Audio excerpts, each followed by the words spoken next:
The dust cloud rising from the stagecoach had barely settled when Amelia Grant stumbled out onto the wooden planks of Pendleton, Oregon, her legs threatening to give way beneath her after 3 weeks of bone-rattling travel across half the country. It was late September 1878, and the afternoon sun beat down mercilessly on the small frontier town that seemed to shimmer in the heat like a mirage. Amelia gripped the rough wooden post supporting the station's awning, her traveling dress stained with dust and sweat, her dark hair falling loose from its pins. She had left Philadelphia with nothing but 2 cases and a desperate need to escape the suffocating life her family had planned for her, a marriage to a man 3 times her age who had buried 2 wives already.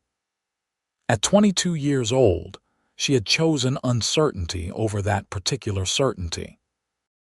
The stagecoach driver tossed her bags down without ceremony, and she caught one before it hit the ground.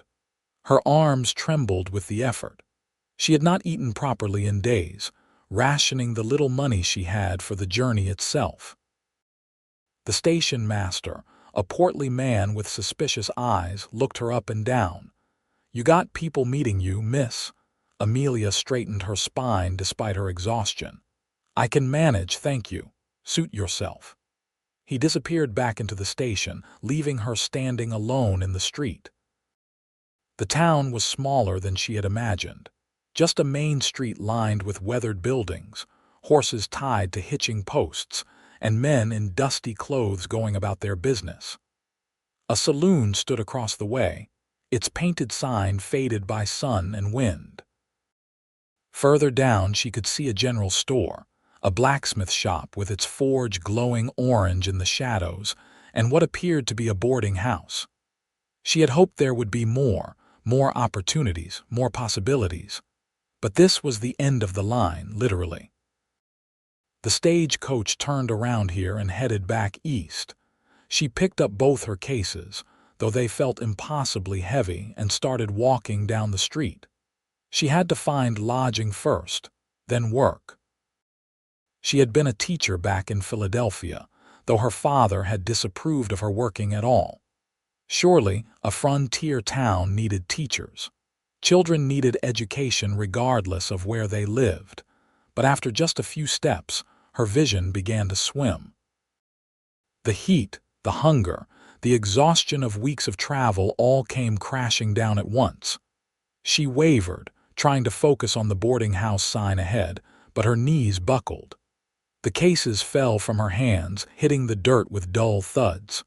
She reached out for something, anything, to steady herself. Strong hands caught her before she hit the ground. She found herself looking up into a face shadowed by a wide-brimmed hat, then her eyes focused on a man's concerned expression. He had sun-weathered skin, a strong jaw, and eyes the color of sage in summer. He could not have been much older than her, perhaps 25 or 26. "Whoa there, miss, I got you." His voice was deep calm, the kind of voice that made you believe things might actually be all right. "I apologize," Amelia managed to say, though her tongue felt thick in her mouth. The heat. The cowboy supported her weight effortlessly. "When's the last time you ate something?" she tried to remember. "Yesterday morning, I think, or perhaps the morning before." He shook his head, his expression growing more concerned. "Can you walk if I help you? I can manage on my own." But even as she said it, her legs trembled. "I am sure you can, but you do not have to." He bent and scooped up her cases with one hand while keeping his other arm around her waist. "Come on. My place is just up the street. You need food and rest. I cannot impose on a stranger." "Name's Yates Young. I run a cattle ranch about 5 miles north of town. Now we are not strangers." There was the faintest hint of humor in his voice. "And you are Amelia Grant." She wanted to protest further, but her body had reached its limit. She leaned against him, letting him guide her steps. "Well, Miss Grant, let's get you somewhere you can sit down before you fall down." They moved slowly along the wooden sidewalk. People watched them pass, but Yates paid them no mind. Amelia felt humiliation burn in her cheeks. This was not how she had imagined arriving in her new life. She had wanted to walk into town with her head high, confident and capable. Instead, she was being half-carried by a stranger, looking like some helpless damsel from a dime novel, but she simply had no strength left to care. Yates led her not to the boarding house, but to a small restaurant tucked between two larger buildings. The sign read, "Martha's Kitchen," in cheerful yellow letters. Inside, it was blessedly cool and smelled of fresh bread and coffee. Only a few tables were occupied, and an older woman with gray hair tied back in a practical bun looked up from behind a counter. "Yates, good to see you." Then her eyes landed on Amelia and widened. "Lord above, what happened?" "She just came in on the stage. Needs food and rest." Yates guided Amelia to a table near the window and helped her into a chair. She sank down gratefully, her whole body aching. Martha was already bustling toward them. "You poor dear. When did you last eat?" "She is not certain," Yates answered for her. "Can you bring whatever you have ready?" "And water, lots of water." Of course, of course." Martha hurried away, already calling orders to someone in the back. Yates took the chair across from Amelia, setting her cases carefully beside the table. He removed his hat, revealing dark brown hair that curled slightly at the ends. In the better light, she could see his face more clearly.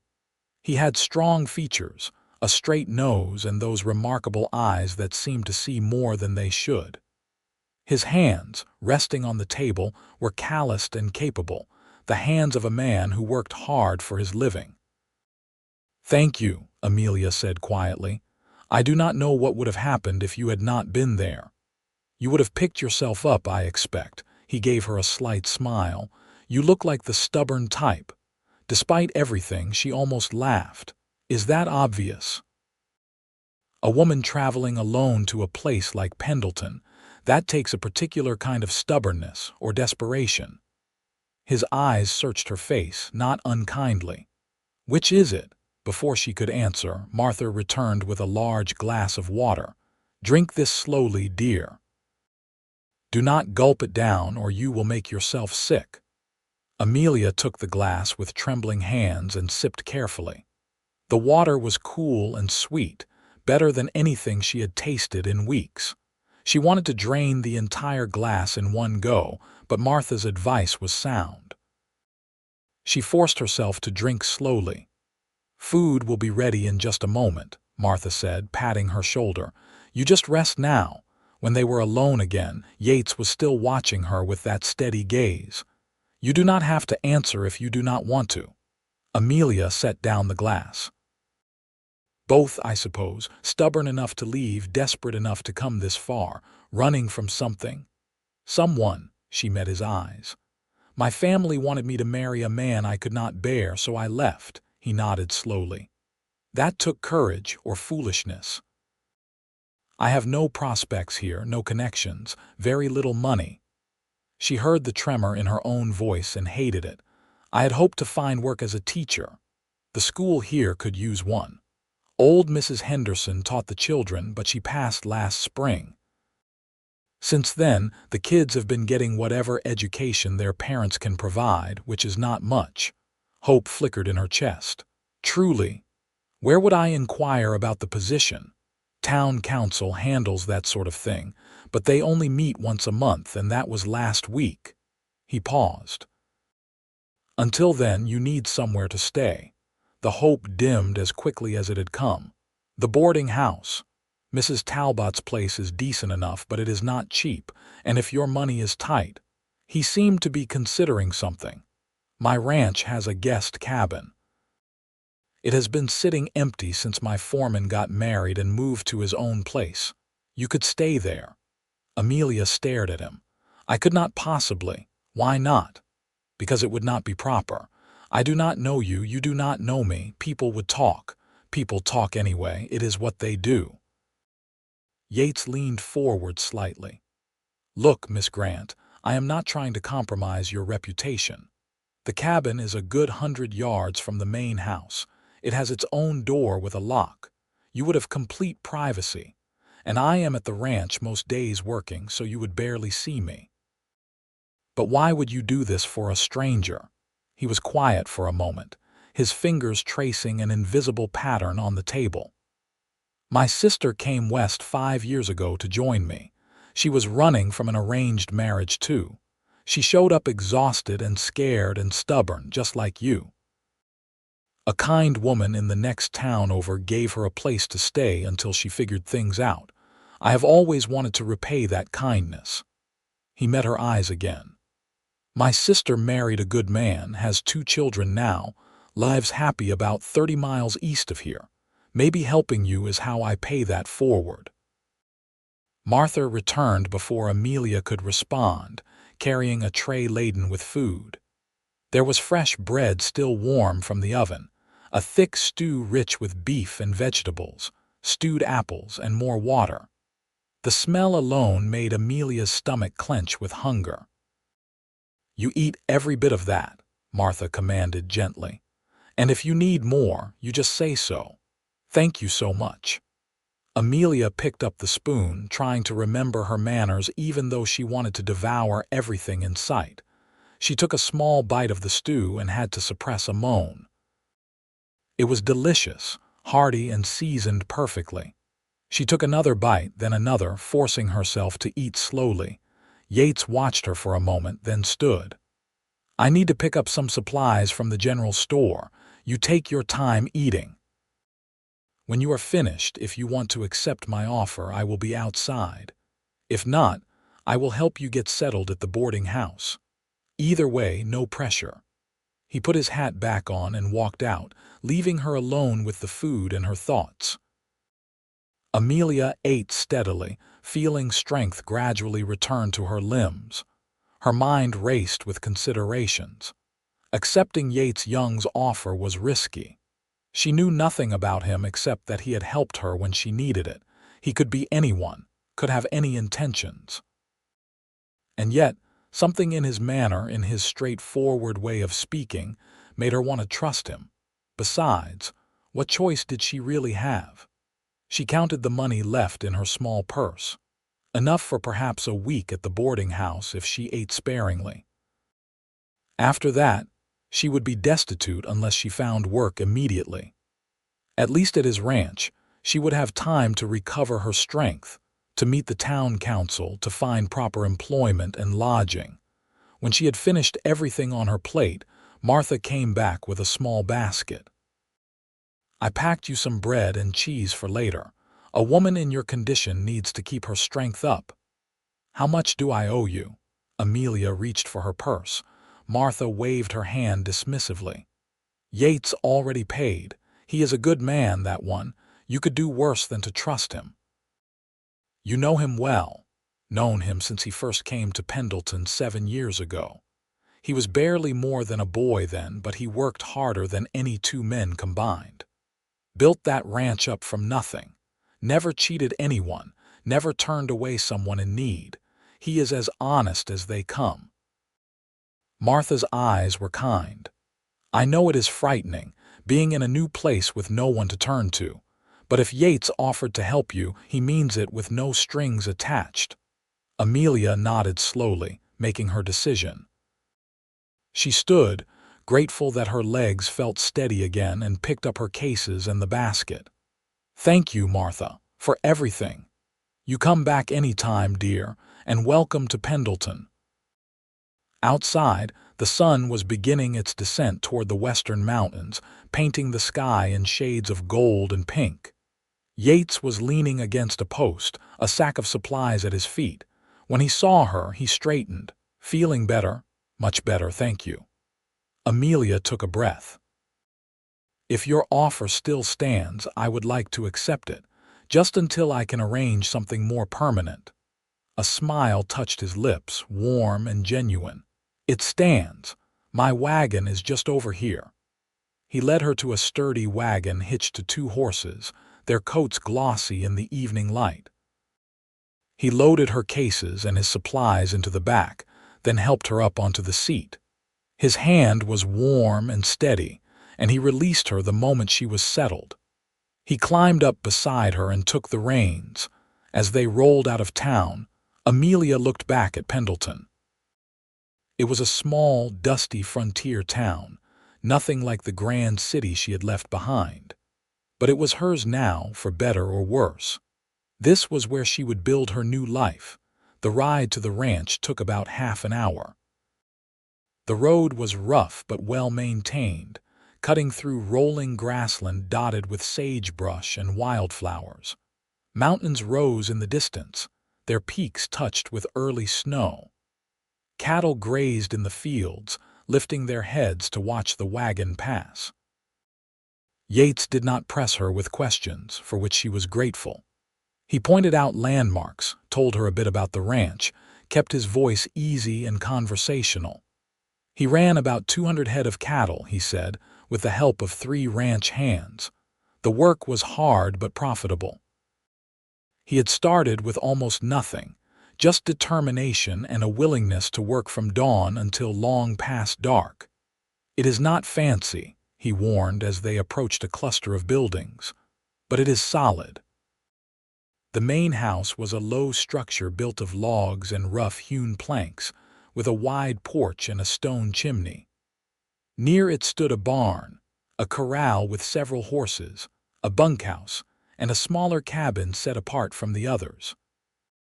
Everything looked well kept, the kind of place that spoke of pride and hard work. Yates pulled the wagon up in front of the small cabin. "This is it." He hopped down and came around to help her, then retrieved her cases. The cabin was simple, just one room with a bed, a table and chairs, a small stove, and a trunk for storage. But it was clean, with a window that looked out over the grassland, and the bed had fresh linens. "My housekeeper, Mrs. Chen, made the place ready when I told her you might be coming. She lives in town but comes out 3 times a week to cook and clean. She will be by tomorrow." He set her cases down and gestured around. "There is firewood stacked outside. The well is between here and the main house. If you need anything at all, just come knock. I am usually up by dawn, in bed by 9 or 10 depending on the work." Amelia looked around the cabin, feeling emotion tighten her throat. It was more than she had dared hope for. "I do not know how to thank you." "No thanks needed." He moved toward the door, then paused. "Miss Grant, I meant what I said. Take all the time you need to heal, not just from the journey but from whatever you left behind. There is no rush." The kindness in his words nearly undid her. She had been holding herself together through sheer will for weeks, and now someone was offering her permission to simply rest. "I will earn my keep somehow. I can cook, clean, help with whatever needs doing. Let's worry about that when you are feeling stronger. For now, just rest." He tipped his hat to her. "Good night, Miss Grant." "Good night, Mr. Young, and thank you." After he left, Amelia stood in the middle of the cabin, letting the silence settle around her. Then, for the first time since leaving Philadelphia, she let herself cry. She cried for the life she had left, for the family that had not understood, for the fear and uncertainty of the past weeks. She cried until she had no tears left, and then she washed her face in the basin of water someone had left ready, changed into her nightgown, and climbed into the bed. It was the most comfortable bed she had felt in weeks, and she fell asleep almost instantly, her body finally allowing itself to truly rest. She woke to sunlight streaming through the window and the sound of birds singing. For a moment, she could not remember where she was, then it all came back. Pendleton. The ranch. Yates Young's unexpected kindness. She rose and dressed, choosing her simplest day dress, and brushed out her hair, pinning it back neatly. In the small mirror hung on the wall, she looked like herself again, not the haggard traveler who had stumbled off the stagecoach. Her face had some color back, and her eyes were clear. Outside, the morning was beautiful. The air was crisp and clean, carrying the scent of grass and earth. She could see the main house, smoke rising from its chimney, and hear the sounds of activity around the barn. Men's voices called to each other, horses whinnied, and somewhere a dog barked happily. She walked to the well and drew fresh water, washing in the cool morning air. Then she returned to the cabin and ate some of the bread and cheese Martha had packed for her. It was not much, but it was enough. Her stomach, unaccustomed to regular food after weeks of deprivation, was satisfied. She was straightening the already neat cabin when a knock came at the door. She opened it to find a small Chinese woman with graying hair and a warm smile, carrying a basket covered with a cloth. "Good morning. I am Mrs. Chen. Mr. Young said we have a guest." Her English was accented but clear. "I brought breakfast. Please come in. I am Amelia Grant." Mrs. Chen bustled inside and set the basket on the table, unpacking it to reveal fresh biscuits, eggs, bacon, and a jar of preserves. "You eat." "You are too thin. Mr. Young said you had a hard journey. He has been very kind. He is a good man. Works too hard, never thinks of himself." Mrs. Chen began arranging things. "I come on Mondays, Wednesdays, and Fridays. I cook, I clean, I do laundry. You need anything, you tell me. I can help. I do not want to be a burden." Mrs. Chen gave her a look that was somehow both stern and kind. "You rest. Mr. Young said you need time to heal, so you heal." It seemed everyone had gotten the same instructions. Amelia felt both grateful and slightly uncomfortable with being so thoroughly cared for. "Is Mr. Young around? I should at least thank him properly."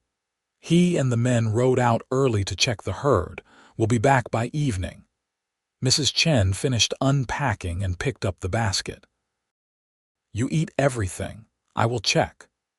After the older woman left, Amelia sat down to the feast she had brought. It was far more than one person needed, but she ate as much as she could, knowing Mrs. Chen would indeed check. Then she spent the morning exploring the immediate area around the cabin, careful not to venture far enough to be in anyone's way. The ranch was well organized, everything in its place. The horses in the corral were beautiful animals, well cared for and spirited. The barn was solid and clean. Even the small vegetable garden near the main house was neatly tended, though this late in the season most of it had been harvested. She found herself at the corral fence, watching the horses. One, a gray mare with gentle eyes, came over to investigate her. Amelia held out her hand cautiously, and the horse nuzzled her palm, huffing softly. "That's Daisy. She is sweet on everyone." Amelia turned to find one of the ranch hands, a young man perhaps a year or two younger than herself, grinning at her from where he stood mending a fence rail. "She is beautiful," Amelia said. "She is. Boss bought her for his sister, but then his sister got married before she could take her, so now Daisy just gets spoiled by everyone." He set down his tools and walked over, extending a hand. "I am Tommy Rogers. Work here with my pa and my uncle." She shook his hand. "Amelia Grant. We heard the boss brought someone to stay in the cabin. Hope you are finding everything all right. Everyone has been very welcoming." Tommy nodded. "The boss is good people. Best man I have ever worked for, and I have worked for a few. Fair wages, treats you right, does not ask anything he would not do himself." He glanced toward the horizon. "We are lucky to have him." They talked for a few more minutes before Tommy excused himself to get back to work. Amelia returned to the cabin, feeling more at ease. Everyone she had met on the ranch spoke well of Yates, which reinforced her sense that accepting his help had been the right choice. The afternoon passed quietly. She spent some time mending a tear in one of her dresses, then sat by the window reading a book she had brought from home, a volume of poetry that had been a gift from her younger brother. She missed him, missed the family she had left behind despite their inability to understand her choice. Perhaps someday they would reconcile. Perhaps not. Either way, she had made her decision and would live with it. As the sun began to set, she heard horses approaching. Through the window, she saw Yates and his men riding in, dusty and tired. The men headed for the barn to tend to their horses, and Yates walked toward the main house. He paused, glancing toward her cabin, and she saw him nod to himself as if satisfied she was there and well. She considered going out to speak with him but decided against it. He would be tired and hungry, needing his own rest. There would be time to talk tomorrow, but about an hour later, another knock came at her door. She opened it to find Yates cleaned up and holding a covered plate. "Mrs. Chen made enough dinner to feed an army. Thought you might like some." The plate held roasted chicken, potatoes, and greens, still steaming and fragrant. "That is very thoughtful, thank you." He handed her the plate, and for a moment they stood there, neither quite sure what to say. "How was your day?" he finally asked. "Restful. I met Mrs. Chen this morning. And Tommy Rogers. They are good people." He shifted his weight slightly. "I hope you are finding everything you need. More than I need. You have all been so kind. It is nothing." He looked like he wanted to say something else but was not sure if he should. "I was thinking, if you want to go into town tomorrow, talk to the town council about the teaching position, I could drive you in. I do not want to take you away from your work. I need to pick up some things anyway. It would be no trouble." She smiled. "Then yes, I would appreciate that very much. We can leave mid-morning. That will give you time to prepare whatever you need." He tipped his hat. "Sleep well, Miss Grant." "Good night, Mr. Young." After he left, Amelia ate the dinner he had brought and thought about the next day. She would need to present herself well to the town council, to convince them she was qualified and trustworthy despite being a stranger. She spent the evening preparing what she would say, rehearsing her credentials, trying to anticipate their questions.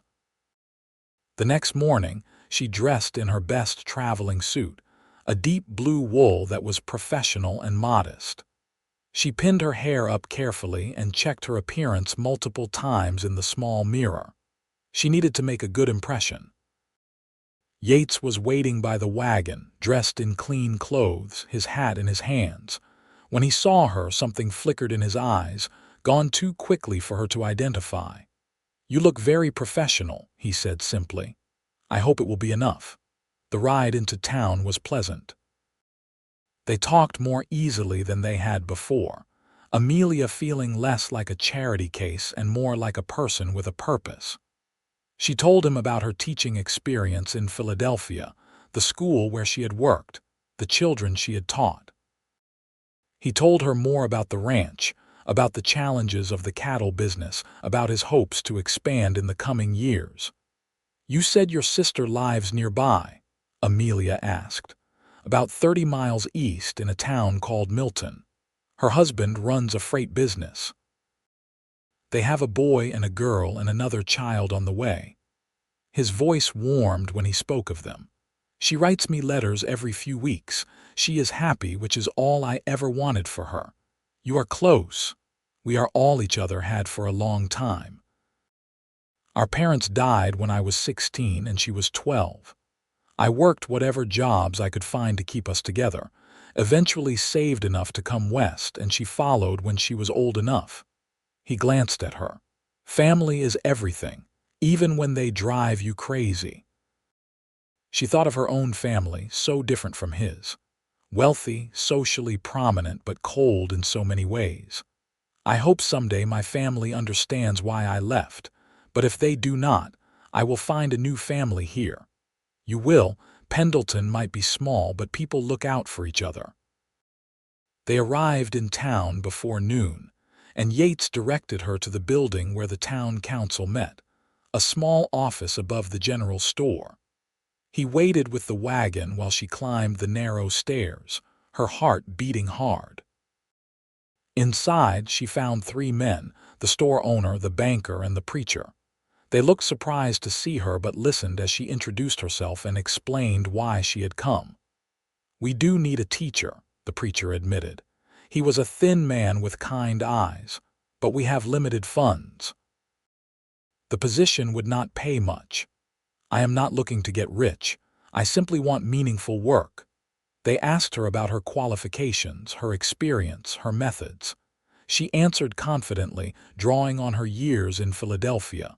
She saw them gradually warming to her, nodding at her responses. "Where are you staying?" the banker asked. This was the tricky part. "I am currently a guest at the Young ranch." The three men exchanged glances. The store owner, a heavy-set man named Mr. Peterson, spoke up. "Yates Young is one of the most respected men in this county. If he vouched for you enough to offer you shelter, that speaks well of your character." Relief flooded through her. She had worried that staying at the ranch would count against her, but instead it seemed to be working in her favor. "We will need to discuss this among ourselves and with the rest of the council," the preacher said. "But I think we can offer you the position, Miss Grant. School starts Monday next. We can pay you $20 a month plus a small budget for supplies." It was less than she had made in Philadelphia, but it was enough. She could afford modest lodging and food, could begin to build her life. "I accept. Thank you so much." They worked out the details. The school was the small building at the east end of town. She would teach children aged 6 to 14. Hours would be 8 in the morning until 3 in the afternoon. They would announce her appointment at church on Sunday so families would know to send their children. When she emerged back onto the street, she felt like she was floating. She had done it. She had found a position, a purpose. She was no longer just running from something. She was running towards something. Yates looked up as she approached, and she could not help but beam at him. "I got the position." His face broke into a wide smile. "That is wonderful. Congratulations. They want me to start on Monday. Which means I need to find permanent lodging quickly." The reality of that dimmed her excitement slightly. "Do you think Mrs. Talbot has room at the boarding house? We can go ask." But he looked thoughtful. "Though there is no real rush for you to leave the cabin. Like I said, it is just sitting empty otherwise. But I cannot stay there indefinitely. It would not be proper, and besides, you have done enough already."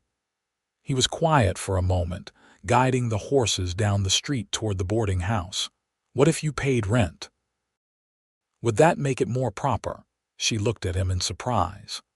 "Rent? You will be earning wages now. You could pay me a small rent for the cabin, enough to make it a legitimate arrangement. That way you are not imposing, and I am not just giving you charity. It is a business transaction. But the cabin is worth more than I could afford to pay. Let me worry about what it is worth. How about $5 a month? That would be fair." It was far less than the boarding house would cost, and the cabin was much nicer, more private. She could save money, build up her security. But still, she hesitated. People might still talk. Let them talk. You will be a respected teacher paying rent for a private cabin on a working ranch. There is nothing scandalous about that. He met her eyes. "And selfishly, having someone in that cabin means I do not have to worry about it sitting empty. It is better for a place to be lived in." She knew he was offering her far more than a simple rental arrangement.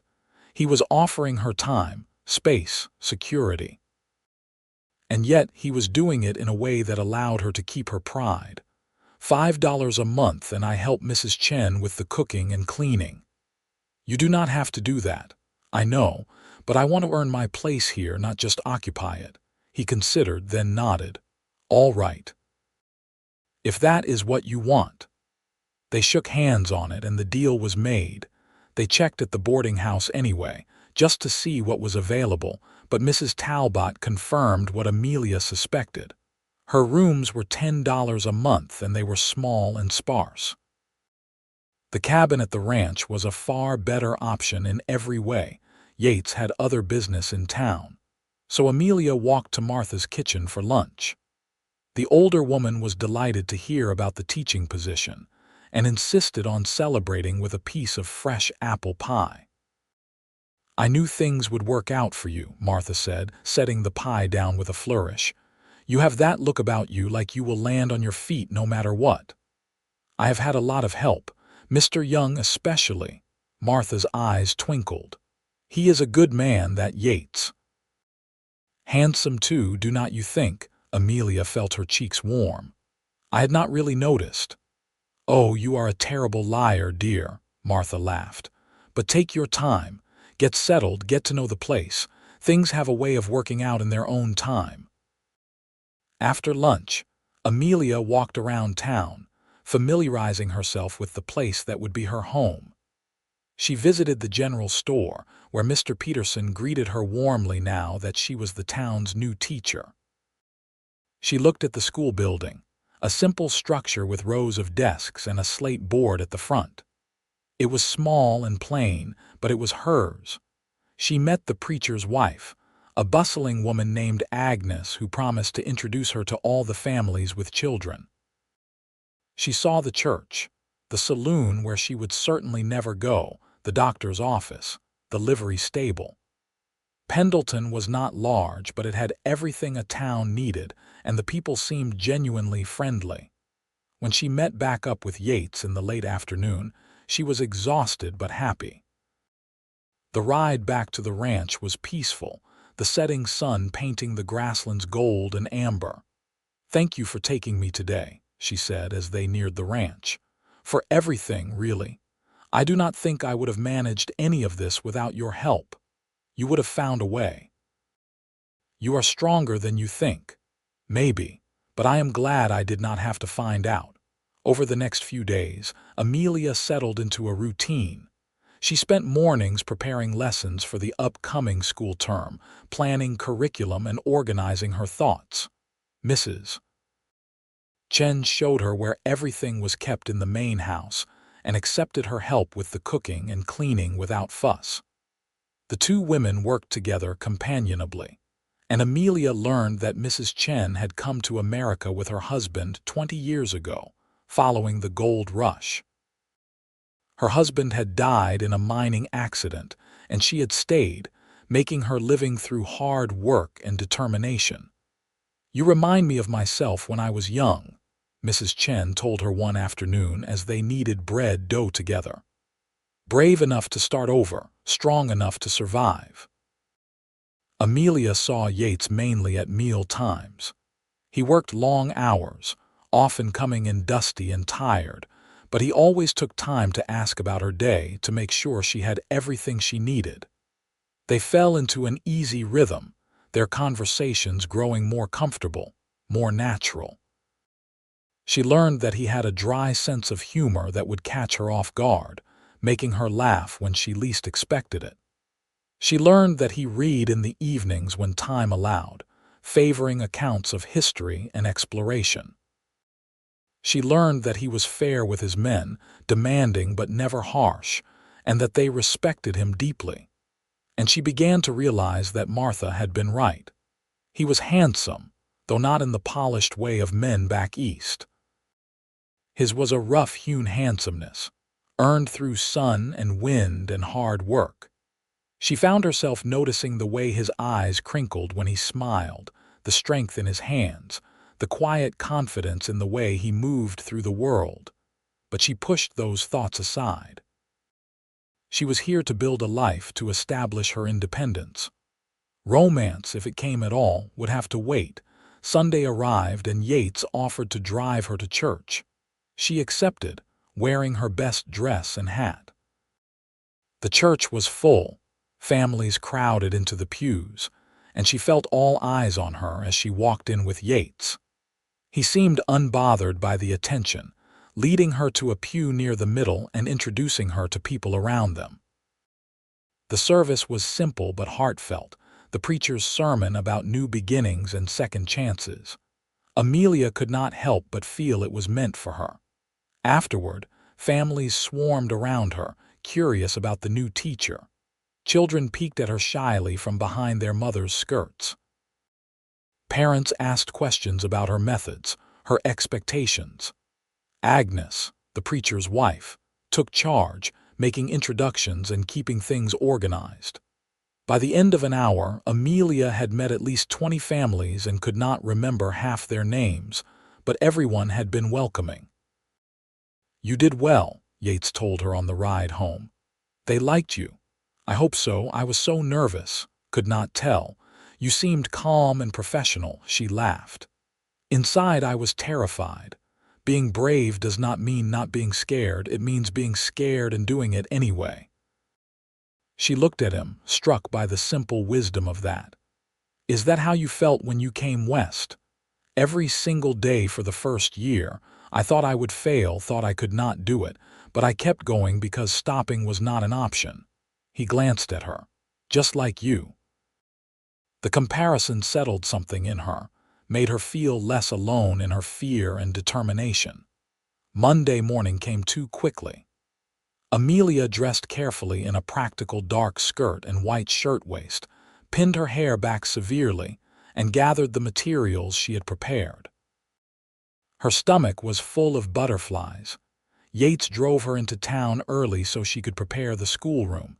He helped her carry in her materials, then stood back, looking around the simple space. "You will do great," he said firmly. "I hope so. I know so." He tipped his hat and left her to her preparations. Children began arriving around 8, some walking from town, others dropped off by parents in wagons. They ranged from tiny 6-year-olds to a few older teenagers who looked skeptical about being back in school.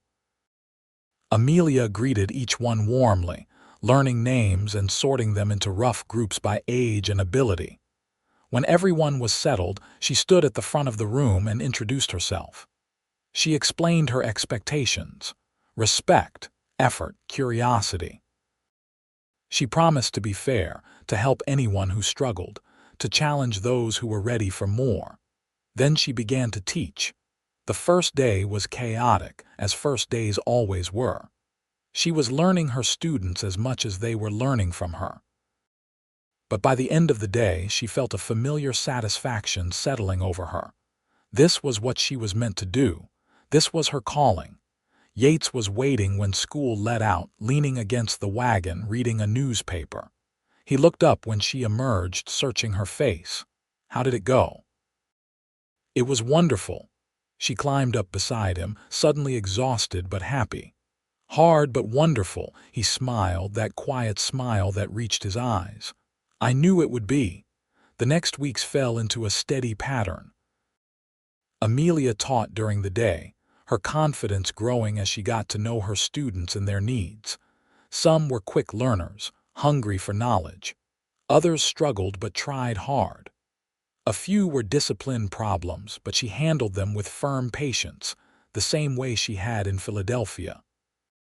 Evenings at the ranch became the part of the day she looked forward to most. After dinner, which she and Mrs. Chen prepared together, she and Yates would often sit on the porch of the main house, watching the sun set over the mountains, talking about their days. He told her about the ranch, about the challenges of drought and disease, the satisfaction of seeing his herd grow, the delicate balance of working with nature rather than against it. She told him about her students, the small victories and frustrations of teaching, the joy of watching a child suddenly understand something new. They talked about books they had read, places they had been or wanted to go, memories from childhood. She told him about Philadelphia, about the parts she missed and the parts she did not. He told her more about his parents, who had been farmers in Missouri, hardworking and loving, until fever took them both within a week of each other. "I had to grow up fast after that," he said one evening, staring out at the darkening sky.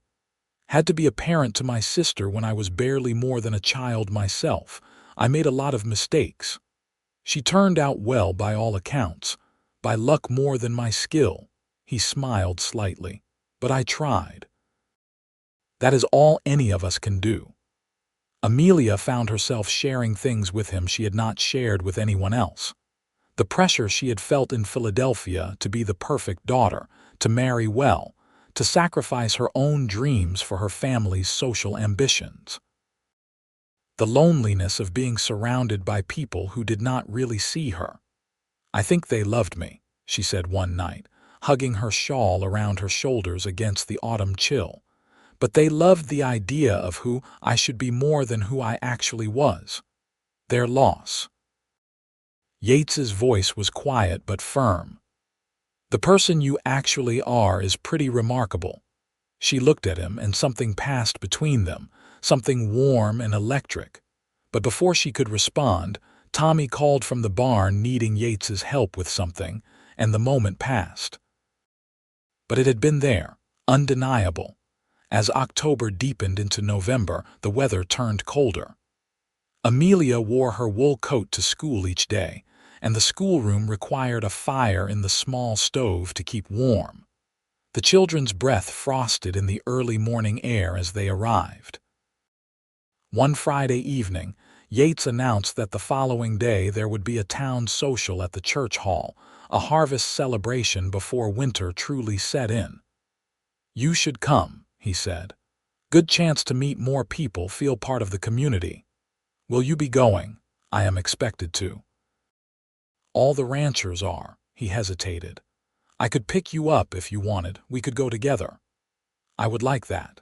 Saturday evening, Amelia dressed in her best gown, a deep green silk she had brought from Philadelphia. It was finer than anything she had worn since arriving, and she felt almost like a different person as she looked at herself in the mirror. She left her hair down, pinned back just on the sides, softer than her usual severe teacher's style.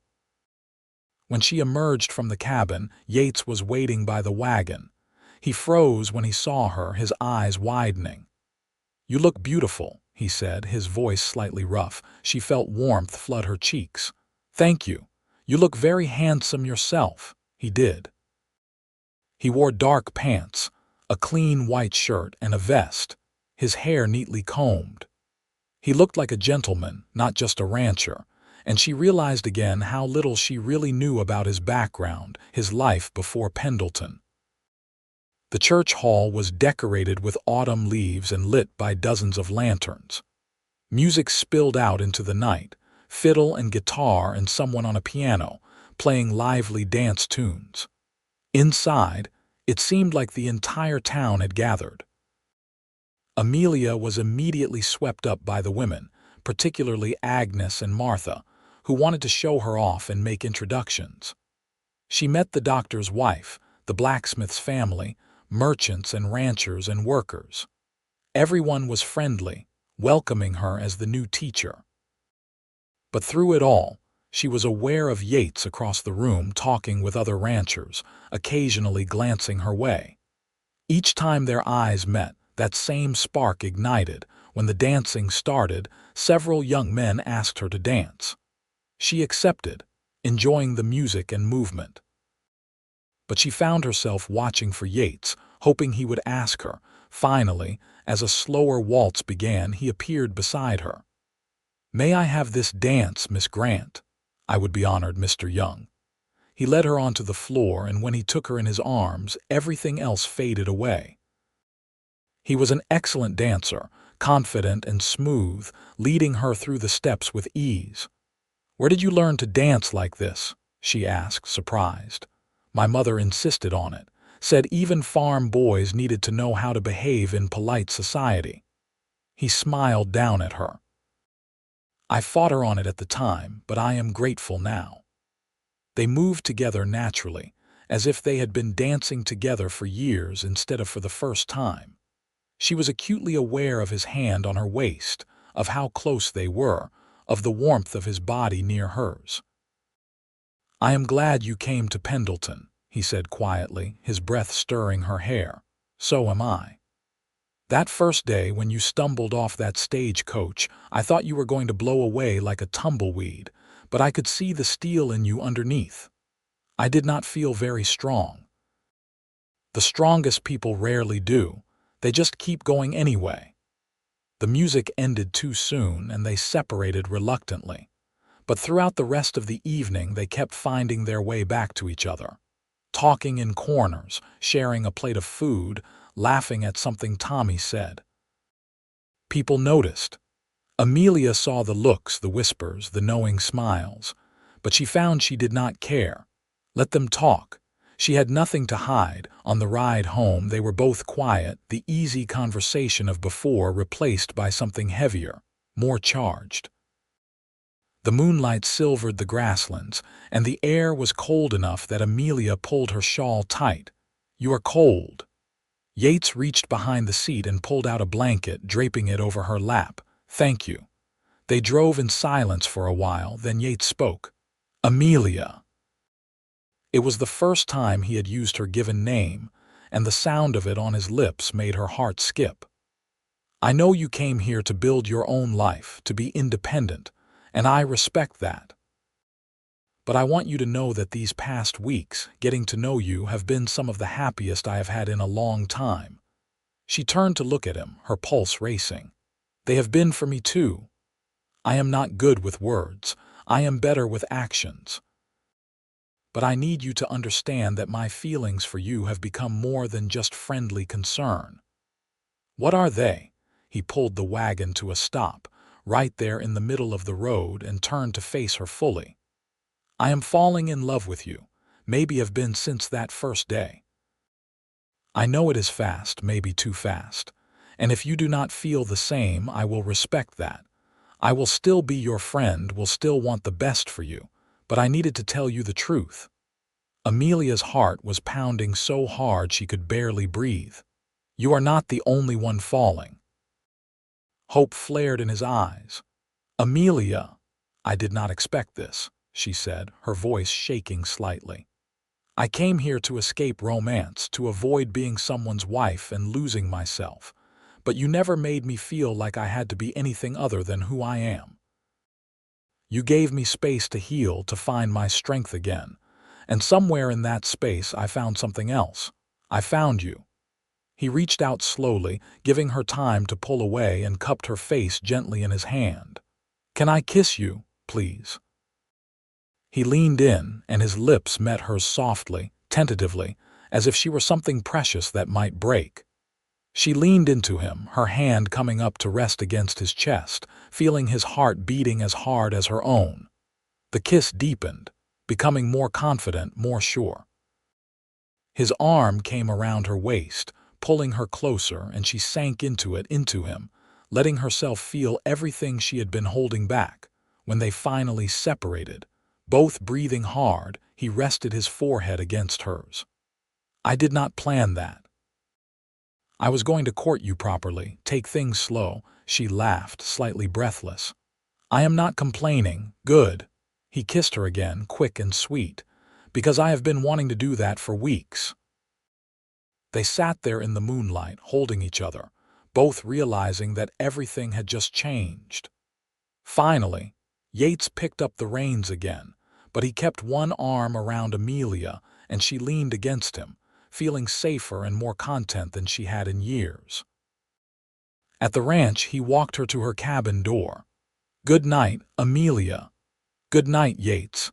He kissed her once more, slow and tender, then forced himself to step back. "Sleep well." She watched him walk toward the main house, then went inside, touching her lips, hardly able to believe what had just happened. She had come to Pendleton looking for freedom and independence. She had never expected to find love, but not just any love. A love that did not demand she be less than she was. A love that celebrated her strength instead of fearing it. A love that felt like coming home. The next weeks were simultaneously the longest and shortest of Amelia's life. She and Yates courted openly now, and the town accepted it with approval. After all, they were both respected, hard-working people of good character. What was more natural than them finding happiness together? On Sundays, they attended church together. On weekday evenings, they took walks around the ranch, talking about everything and nothing. He taught her to ride horses properly, patient with her initial nervousness. She read to him in the evenings, books of poetry and adventure that they both enjoyed. He never pressured her, never assumed. Each step forward was taken together, with respect and care. And Amelia found herself falling deeper in love with this quiet, strong man who had taken a chance on a weary stranger and had seen her truly from the start. In December, as snow began to dust the mountains, Yates invited Amelia to ride out with him to visit his sister in Milton. "I have been writing to her about you," he admitted. "She is very eager to meet you." "What did you tell her?" "That I have found someone remarkable, that I think she is the one, the one." The words hung between them, heavy with implication. "Are you certain?" Amelia asked softly. "More certain than I have been of anything." He took her hand, thumb brushing over her knuckles. "I know we have not known each other long, but sometimes you just know, and I know." She squeezed his hand. "I know too." They made the trip to Milton on a crisp Saturday in mid-December. Yates's sister, Sarah, was a vivacious woman with her brother's eyes and a ready smile. She welcomed Amelia immediately, pulling her into a hug. "Thank God," Sarah said, laughing. "I have been worrying about Yates being alone for years. And now he finds you, and I can finally stop pestering him to settle down." Sarah's husband, Marcus, was a solid, kind man who clearly adored his wife. Their children, 5-year-old James and 3-year-old Lucy, were curious and energetic. Amelia played with them while the adults talked, and she saw Yates watching her with something like wonder in his eyes. Over dinner, Sarah told stories about growing up with Yates, making him groan and Amelia laugh. "He was always so serious," Sarah said, grinning at her brother. "Even as a boy, he felt like he had to carry the weight of the world." "Someone had to," Yates replied, but he was smiling. Later, when the children were in bed and the men were outside checking on the horses, Sarah pulled Amelia aside. "He loves you," she said simply. "I can see it in everything he does, the way he looks at you. I have never seen him like this." "I love him too," Amelia admitted. "It scares me sometimes how much. Love is scary. It means being vulnerable, risking being hurt. But it is also the most worthwhile thing in the world." Sarah took her hand. "Yates has had a hard life. He gave up a lot to take care of me, to build something from nothing. He deserves happiness, and I think you are his happiness." Amelia felt tears prick her eyes. "He is mine too." On the ride home the next day, Amelia was quiet, thinking about Sarah's words, about the family she had seen, about the life she wanted to build.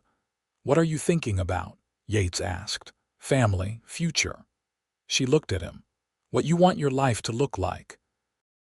He was quiet for a moment, then said, "I want a wife who is my partner, not my subordinate. Someone who challenges me and supports me in equal measure. I want children, a family of my own.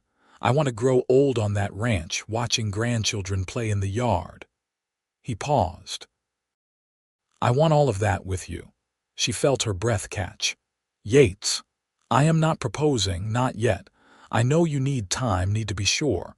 But I wanted you to know what I am thinking about when I think about the future. It is always you."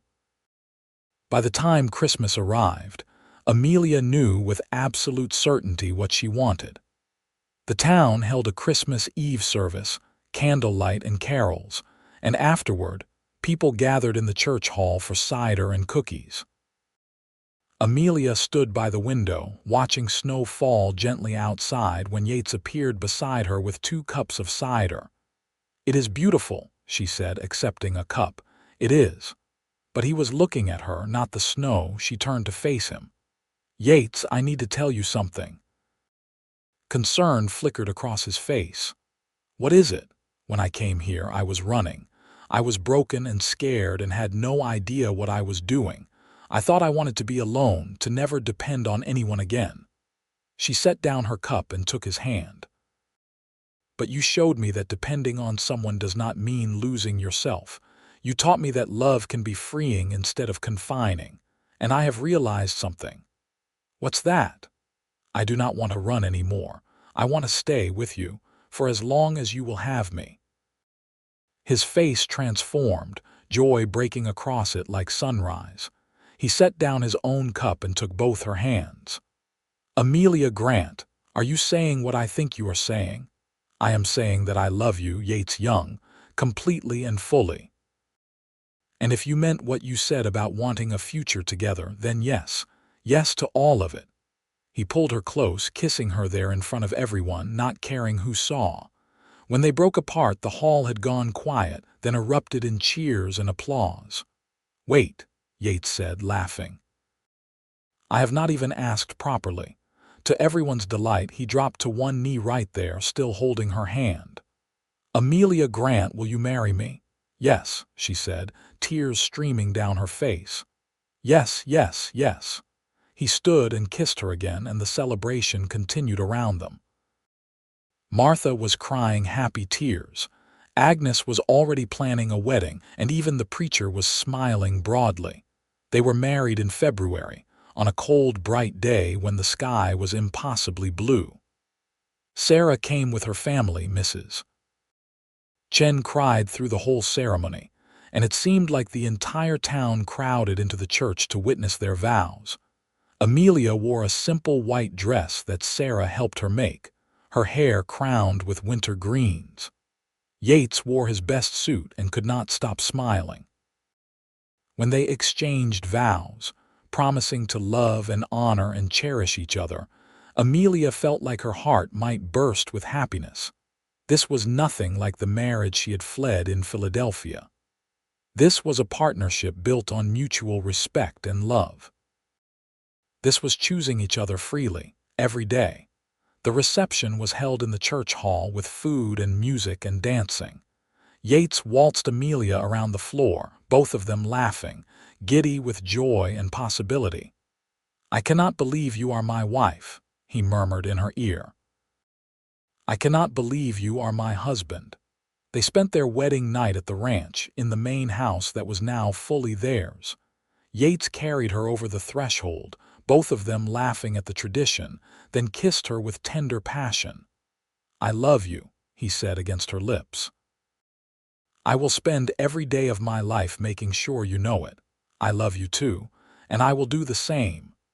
The winter passed into spring, and Amelia continued teaching while also learning to fully manage the ranch household. Mrs. Chen taught her Chinese cooking techniques, and together they prepared meals for the ranch hands and special occasions. Amelia proved to be excellent at managing the ranch's finances, her education serving her well as she organized accounts and planned investments. In May, Amelia realized she was pregnant.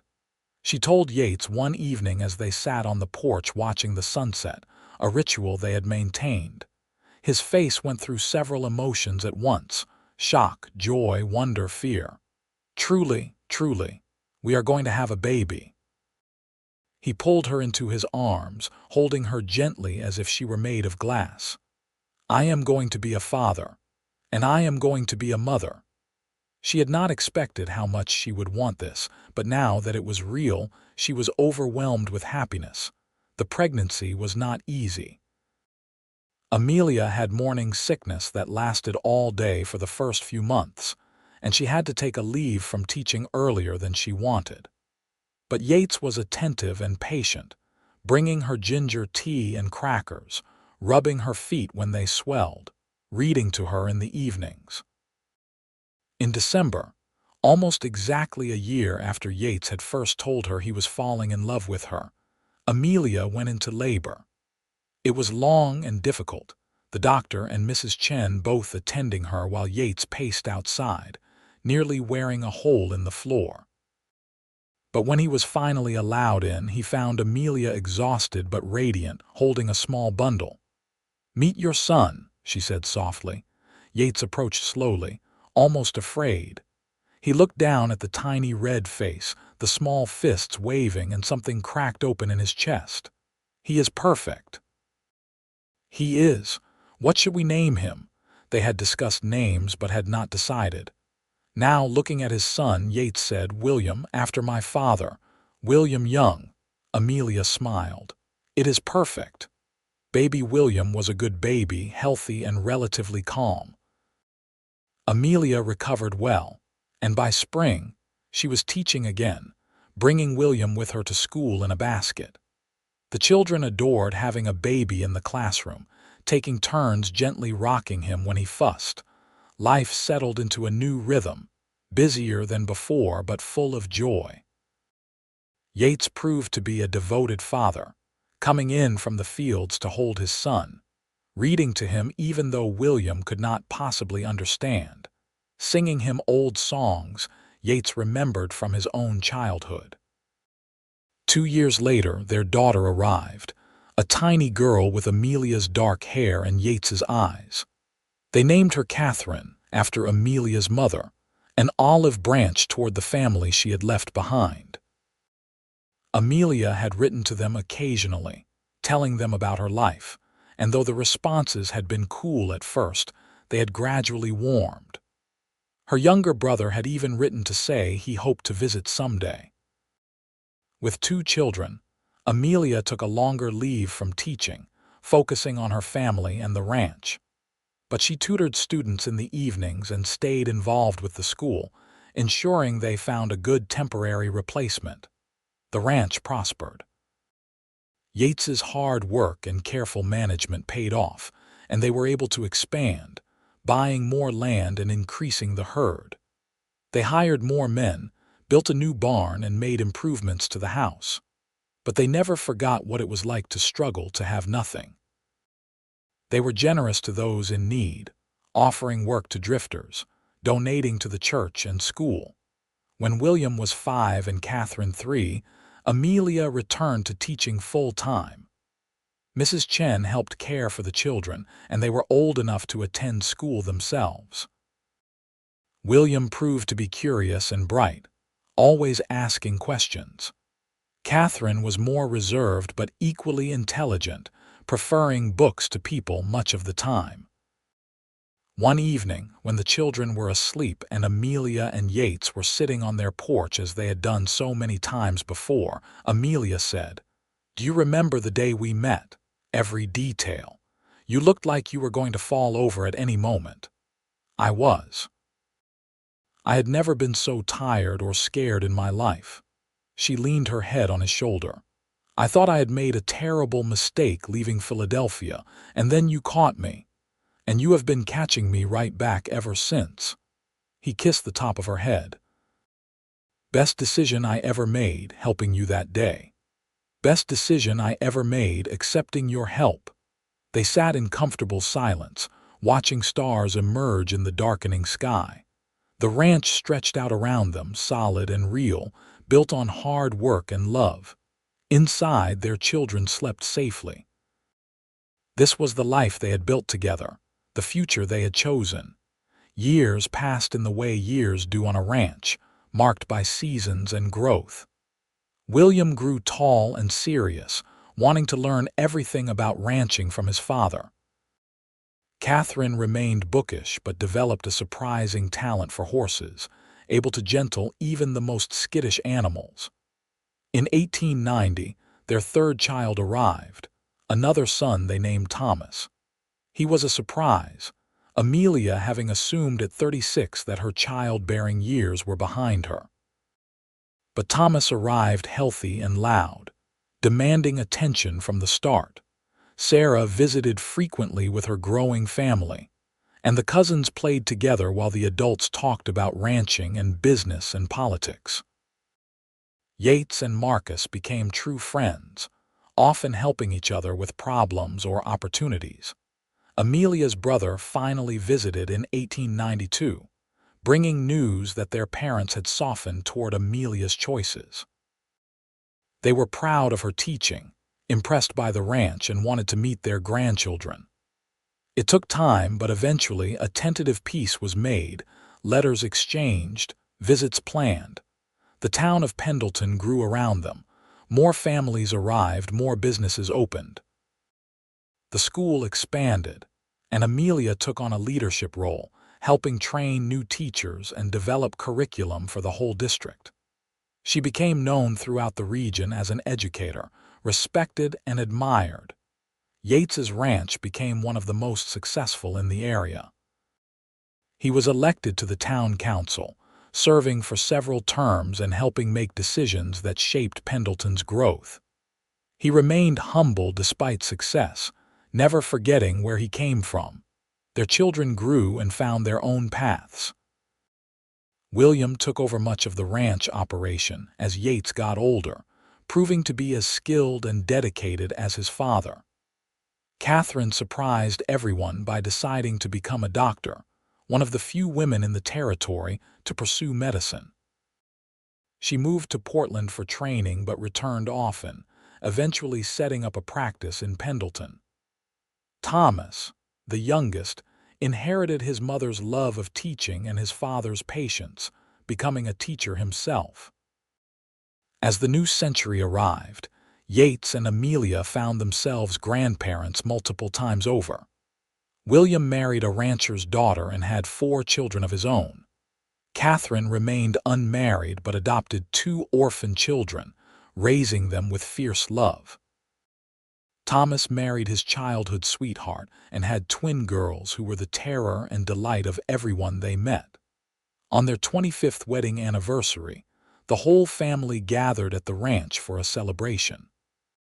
The house and grounds rang with laughter and children's voices, multiple generations all together. A photographer came from town to take a family portrait. Everyone assembled on the porch. That evening, after everyone had left or gone to bed, Amelia and Yates sat on their porch once more. They were in their 50s now, hair graying, faces lined by sun and time. But when they looked at each other, they still saw the weary traveler and the cowboy who had helped her, who had seen something worth saving in each other. "You have any regrets?" Amelia asked. "About taking in that stubborn woman who stumbled off the stage coach," Yates laughed, taking her hand and bringing it to his lips. "Not a single one, only that I did not find you sooner. We found each other when we were meant to. Not a moment sooner, not a moment later." He pulled her close. "Everything that came before led us to that exact moment, and look what we built from it." She looked around at the ranch, the home they had made, the family they had raised, the life they had created together. She thought about that frightened girl who had arrived with nothing, running from a future she did not want. That girl had found something better than she ever imagined, a partnership built on respect and love, children and grandchildren, a purpose and a place. "We built something good," she said softly. "We did. And we are not done yet." They stayed on the ranch for many more years, watching their grandchildren grow, seeing Pendleton transform from a frontier town into a proper small city. The school where Amelia had taught for decades became part of a larger system, but a plaque in the main building honored her decades of service. The ranch continued to prosper under William's management, though Yates remained involved, offering advice and stories. When Yates turned 70, he finally admitted he was slowing down. He handed the ranch over to William officially, though he still walked the property every day, checking on things out of habit and love.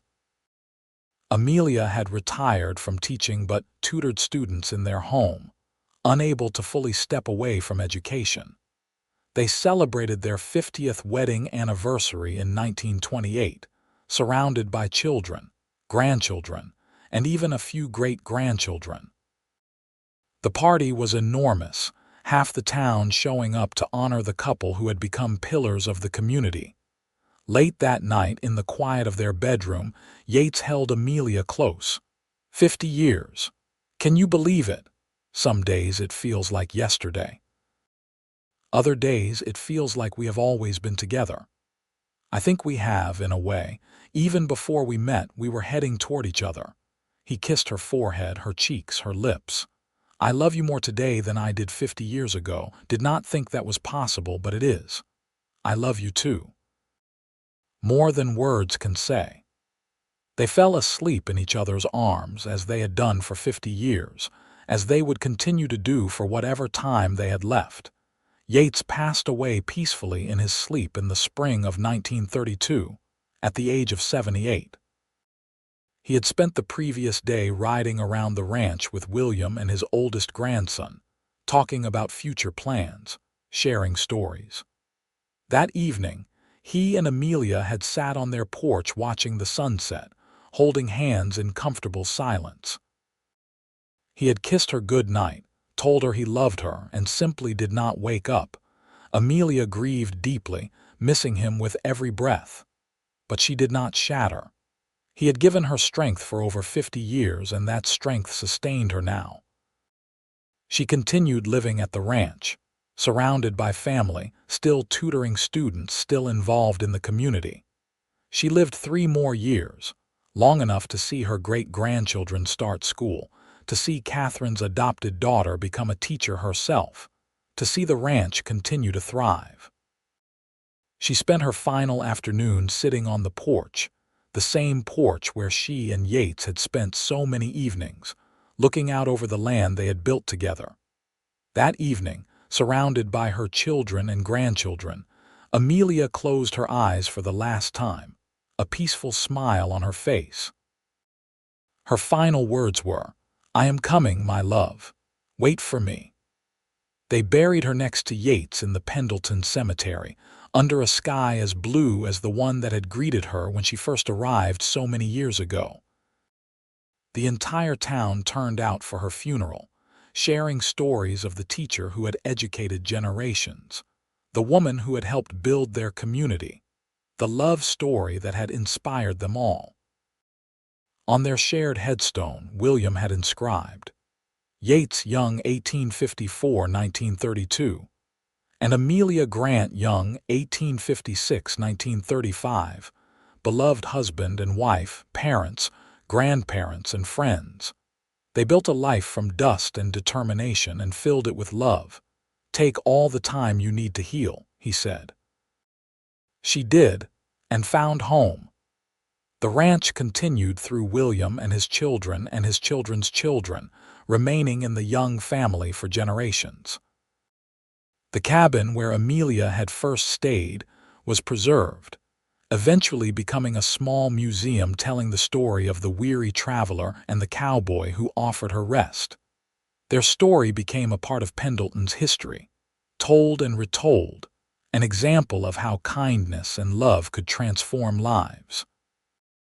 How sometimes the people we need most appear exactly when we need them. How healing does not mean going back to who you were before, but becoming someone new and stronger. And on quiet evenings, when the sun sets over the Oregon grasslands painting the sky in gold and amber, some say you can still see 2 figures sitting on that old ranch porch, holding hands and watching their legacy unfold, together for all eternity as they had been in life. The end came as all good stories must, with love given and received, with a life well lived, with no regrets. Amelia had stumbled into Pendleton weary and broken, and Yates had caught her, offering her time and space to heal. In that healing, they had found something neither had been looking for but both desperately needed, a love that made them better, stronger, more fully themselves. They had built not just a ranch or a family, but a partnership that endured through decades, through challenges and joys, through all the ordinary and extraordinary moments that make up a life. They had chosen each other, day after day, year after year, and that choice had made all the difference.